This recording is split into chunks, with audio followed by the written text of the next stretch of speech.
কেন তুই থাকবি আমবাগানে, তুই এখানে কেন আসছিস? তাহলে তো আমি রিক্সা চালান না, আমি তো নিবন্ধনের জন্য আমিও দাবি করতে পারি। উনি কিন্তু সিস্টেমের একটা দালাল, মহামারী একটা দালাল, সারা বিশ্ব ওনারা দালাল হিসেবে ছিলেন। ওনার কান্না দেখে আমার খারাপ লাগছে। আরে ভাই, তারেক আম বিক্রি করে আম বাগানে থাকবে, তাহলে না, তার কি অধিকার নাই? উনি দেখেন ওনার অধিকার আছে। আম জনতার আবার কিসের নিবন্ধন ভাই? আপনি বলেন আম জনতার আবার কিসের নিবন্ধন? উনি হচ্ছে ফার্স্টে উনি কাউকে ছাড়ে নাই, ফার্স্টে বিপিন, তারপর ডক্টর নিউজ, তারপরে আসিফ নজরুল হাসনাত। আজকে যদি ওরা রাজপথে না দাঁড়াতো আমরা এদের স্বাধীন করতে পারতাম না। উনিও তো রাজপথে ছিলেন। হ্যাঁ উনি ছিল, কিন্তু উনি দালালি করে করে ওনার সাথে আমরাও ছিলাম। ওনাকে আমি ফার্স্টে ভালো জানতাম। কিসের দালালি করছে একটু বলবেন? উনি হচ্ছে এক কথা কি বলবো এখন আসলে,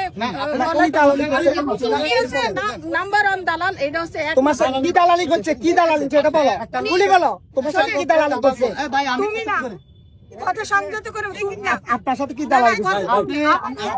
তারেক কি বলছে দালাল? এটা দালালি তুমি না আমার কথা উনি এখানে না করে বাসায় যাক, ওনার বাচ্চাটা আসছে, ওনার মেয়েটা আসছে, ওনার ওয়াইফ আসছে, উনি কেন এখানে কান্না করছে?